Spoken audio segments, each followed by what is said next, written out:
लाखों गोपियों के बीच में भगवान लाखों स्वरूप बनाते हैं और कहते हैं आज प्रारंभ हो जाता है। तो कहने लगे ये जो गोपियां हैं ये कौन है? बोले 6 प्रकार की गोपियां हैं। यहां पर ध्यान से सुनना, ये किसी की स्त्री नहीं है। तो बताया श्रुति रूपा, जो स्कंद पुराण है ना, स्कंद पुराण में ज्ञान कांड, उपासना कांड और कर्म कांड, वेद की श्रुतियां हैं, जो मंत्र हैं, इस शरीर धारण करके आए हैं। और जिस समय प्रभु श्री राम जंगल में 14 वर्ष में वनवास के लिए गए थे ना, जितने संत महापुरुष थे भगवान की सुंदर छवि को देख करके मन में संकल्प किया, हे प्रभु हम आपको गोपी बन करके आपकी सेवा करना चाहते हैं। मुनि रूपा दूसरी गोपी। तीसरी गोपी क्या है कि जिस समय भगवान ने कच्छप रूप धारण किया था, जितनी मत्स्य कन्याएं थी भगवान को पति रूप में चाहा था। और जिस समय भगवान 52 बने इंद्र के बलि के राज्य में जितनी कन्याएं थी भगवान को पति रूप में माना। दैत्य कन्या, मत्स्य कन्या, स्वयं से था, सभी अपना अपना स्वरूप धारण करके आती हैं। रास तो प्रारंभ होता, रास करते करते आज गोपियों को अभिमान आ गया। अभिमान क्या आया कि हमसे सुंदर कोई नहीं है, इसलिए श्याम सुंदर मेरे संग रास कर रहे हैं। भगवान ने कहा ओहो गोपियों तुम्हें अहंकार हो गया। इधर राधा जी को मान आ जाता है, तो रास करते करते आज भगवान राधा रानी को लेकर के अंतर्ध्यान हो जाते हैं। सभी गोपियां रुदन करना प्रारंभ कर देती हैं। रुदन करते करते आज पीपल के पास जाती है और पीपल से कहती है कि सभी नारियां तुम पर दुग्ध की धार चढ़ाती हैं, जल चढ़ाती हैं। हे पीपल आप ही बताओ मेरे श्याम सुंदर कहां है? हे बड़े पाखंड पीपल बोलो, नंदलाला यहां से कहां गए? हे कारिणी हिरणी तुम ही कहो, मुरलीधर मोहन कहां? जंगल में आज पशुओं से पूछती है, हिरण से पूछती है कि आप ही बता दो मेरे श्याम सुंदर कहां गए? और तुलसी मां के पास जाती, तुलसी से कहती है हे तुलसी तू ही बता दे कि मेरा श्याम सुंदर कहां गया? तो आज हवा चल गई, तुलसी हिलने लगी। तो आज गोपियां कहती हाँ तू क्यों बताएगी, तू तो मेरी सवत है ना, तू क्यों बताएगी? तो जाकर पृथ्वी माता से कहने लगी हे पृथ्वी मां आप ही बता दो मेरे श्याम सुंदर कहां गए?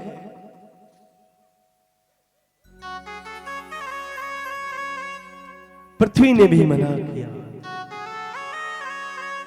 अंत में गोपियां चलती चली गई। इधर क्या था, जिस समय गोपियों को लेकर, जिस समय गोपियों को छोड़कर ये भगवान राधा रानी को लेकर के गए तो राधा रानी को मान आ गया। मान क्या आया कि बिना गोपियों के ये कृष्ण रह नहीं सकता, अधूरा हो। तो आज राधा रानी कहने लगी हे श्याम सुंदर मुझसे चला नहीं जाता। गोपियों ने, राधा रानी ने कहा मुझसे चला नहीं जाता। श्याम सुंदर ने कहा ओहो तुम्हें भी मान हो गया। बोले ठीक है आप मेरी पीठ पर बैठ जाओ। एक इमली का पेड़ था, प्रभु ने पकड़ाई डाल, बोले बैठ जाओ। जैसे बैठने लगी वैसे ही भगवान अंतर्ध्यान हो जाए। अब राधा रानी की विरह की दशा, राधा रानी भी रुदन करने लगी। तब तक इधर सारी गोपियां आकर राधा रानी से मिली और राधा रानी से कहती तुम्हें भी छोड़कर निर्दयी चला गया कि अरे शिकारी निर्दयी ओ छलिया नवल किशोर, क्यों तरसावत दरस बिन, जय जय माखन चोर। मैंने ऐसा कौन सा पाप किया कि आज तुम मुझे दर्शन से वंचित रखते हो? मत पीर बनो हे नंदलाला, हम व्याकुल आंसू बहाए रही, अपराध हमारे क्षमा कर दो, कर जोरे शीस झुका। भगवान मुझे क्षमा करना, जो मैंने इस नश्वर शरीर का अपमान किया, जो आज आत्मा का पति परमात्मा मुझे छोड़कर चला गया। गोपियां बार बार कहती, हे कन्हैया, हे ब्रजेश ब्रजीपत दीन पति, यशोदा के नंदन कहाँ गए? रो रो कर अश्रु बहाए रही, गिरधारी मोहन कहा। सभी गोपियां रुदन करते करते अंत में ऐसा होता है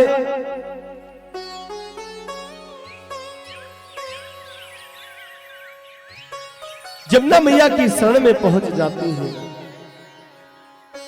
कहते जब तक भक्ति का आश्रय नहीं लोगे तब तक आत्मा का पति परमात्मा मिलेगा नहीं, जिसे कहते हैं गोपी गीत कहते हैं। और जो भक्त कहते हैं श्याम सुंदर की छवि का अवलोकन करता है और यदि भगवान का दर्शन करना प्राप्त करना चाहता है तो वो भक्त यदि निरंतर भगवान की दिव्य उस झांकी को अपने पास रख करके यदि गोपी गीत का गायन करते हैं तो भगवान की कृपा से उनको कहते हैं साल भर नहीं बीतेगा, राधा रानी कृपा करेंगी, ठाकुर जी का दर्शन अवश्य होगा। किया है आपने? और जब यदि आपने गोपी की जोरदार तालियां बजाएंगे, इन्होंने गोपी गीत का स्तवन किया है, पूजन किया है। कहते जब अधिक गोपी गीत का पाठ करो और बरसाने जाओ तो राधा रानी छोटा सा स्वरूप बना करके आएंगी, आपसे चूड़ी मांगेंगी। बड़ी सुंदर कथा आती है, राधा रानी की बहुत सुंदर कथा आती है। कहते एक समय की बात थी कि एक सेठ जी थे, उनके कोई पुत्री नहीं थी। तो एक संत जी से भेंट हो जाती है। संत ने कहा तुम क्यों परेशान हो? बोले मेरे कोई सुता नहीं है, करूं तो क्या करूं? तो बोले इसमें कौन सी बड़ी बात है, राधे को ही अपनी सुता मान लो, अपनी बेटी मान लो। कैसे? सेठ जी के मन में था मेरे पुत्र तो तीन है, बहुएं 3 है, लेकिन बेटी नहीं है। अब बेटी नहीं तो करे तो क्या करे? संत जी ने कहा राधा रानी को मान लो ना बेटी। कि सुनहु सेठ तुमको मिलो, जा बरसानो को वास, जाही ना ते राधा सुता, तो फिर क्यों रहत उदास। तुम बरसाने में वास करते हो, इसी नाते से राधा रानी तुम्हारी बेटी हुई। तो कहते राधा रानी जब मिलेंगी ना तो आपसे चूड़ी मांगेंगी। एक दिन एक बालक को जन्मोत्सव तो वही समय मनिहारिन को सेठ जी ने बुलायो और कहने लगे हमारी बहुओं को चूड़ी पहना दो। तो सबसे पहले राधा रानी आती, चूड़ी पहन लेती है। इसके बाद 3 बहुओं ने पहन ली चूड़ी। अब जब वो मनिहारिन पहुंची सेठ जी के पास, सेठ जी से कहती हैं क्या इसका मूल्य दे दो, मैंने आपकी बहुओं को चूड़ी पहनाई दी। तो सेठ जी 3 बहुओं का ही मूल्य दे रहे हैं, राधा रानी को तो भूल ही गए। बोले देखो लेना हो तो लो और नहीं लेना तो आप जाओ, मेरे घर में 3 ही तो है। अब जैसे ही वो मनिहारी ने कहती देखो सेठ जी, देना हो तो 4 लोगों का मोल दीजिए, मैंने 4 लोगों को चूड़ी पहनाई है। सेठ कहता नहीं, 3 लोगों को पहनाई। मनिहारी ने कहती जा फिर मुझे नहीं देना तेरा मोल, और चली जाती अपने घर को। रात में जैसे सेठ जी सोए ना, उसी समय राधा रानी उनके स्वप्न में आ जाती हैं और क्या कहती हैं कि 4 बहू बेटी है, घर में सुख सुविधा है पूरी,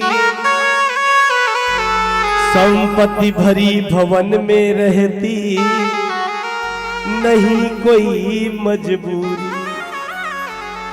तुम्हारे घर बेटी नहीं है, लेकिन 4 बहू बेटी है, 3 बहुएं थी, चौथी हो गई ना राधा। 4 बहू बेटी है, घर में सुख सुविधा है पूरी, संपत्ति भरी भवन में रहती, नहीं रहती मजबूरी।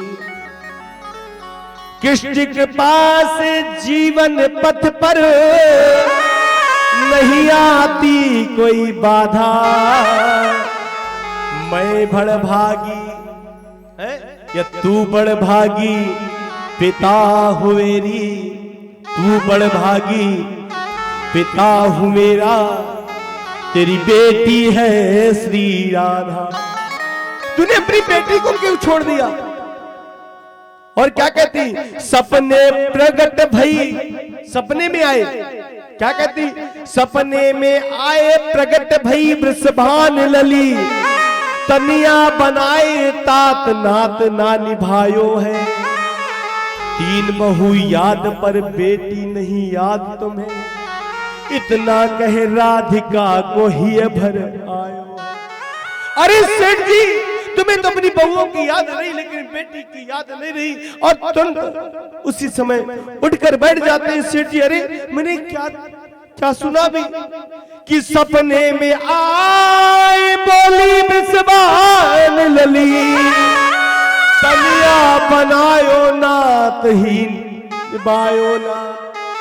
आज बेटी तो बनाया था, लेकिन नात नहीं निभाया नात। 3 बहू याद तुम्हें बेटी नहीं याद रही, 3 बबुओं को ही याद लगा, इतना कहीं राधिका को ही भर आयो है। सेठ जी तुरंत उठे, उस मनिहारिन के पास जाते हैं, मनिहारिन के पास जाकर हाथ जोड़े, हे मनिहारिन मुझे क्षमा कर, ले तू 3 का नहीं मैं 10 का मोल देता हूं। मनिहारिन ने कहा नहीं, मुझे 4 का ही मोल चाहिए। नहीं मनिहारिन, तू 10 का मोल ले ले, लेकिन एक काम तू कर, मेरी राधे बेटे का मुझे दर्शन करा दे। अब बेटी का दर्शन कैसे हो? पुनः जब दूसरी बहू के बेटे का जन्मदिन था, आज वही चूड़ी पहनने का क्रम आया। जैसे वो मनिहारिन आती है, राधा रानी आकर बैठी, जैसे चूड़ी के लिए हाथ फैलाया कि धन धन भाग तेरो मनिहारी, तेरो समय को नाही, को जग माही संत नहीं, महंत नहीं है पुजारी। अब जैसे ही आज धन्य हो, सेठ जी कहते धन्य है तुम मनिहारिन, जो मेरी बेटी का आज तूने दर्शन किया। और जब राधा रानी ने हाथ फैलाया, उस मनिहारिन ने जैसे हाथ पकड़ा तो कस के हाथ पकड़ लिया। राधा रानी छुड़ाती है, लेकिन मनिहारिन ने हाथ नहीं छोड़ा और कहते सेठ जी लो आपकी बेटी आ गई। जिस समय राधा रानी का अवलोकन किया तो आज सेठ जी की आंखों से झरझर आंसुओं की धार बह चली। तो कहते हैं नाता निभाने की बात आती है, आप ठाकुर जी को जैसे चाहो वो नाता निभाओ। तो आज गोपियों ने मिलकर के बड़ा सुंदर गोपी गीत गाया है। आइए हम सभी भक्त मिलकर के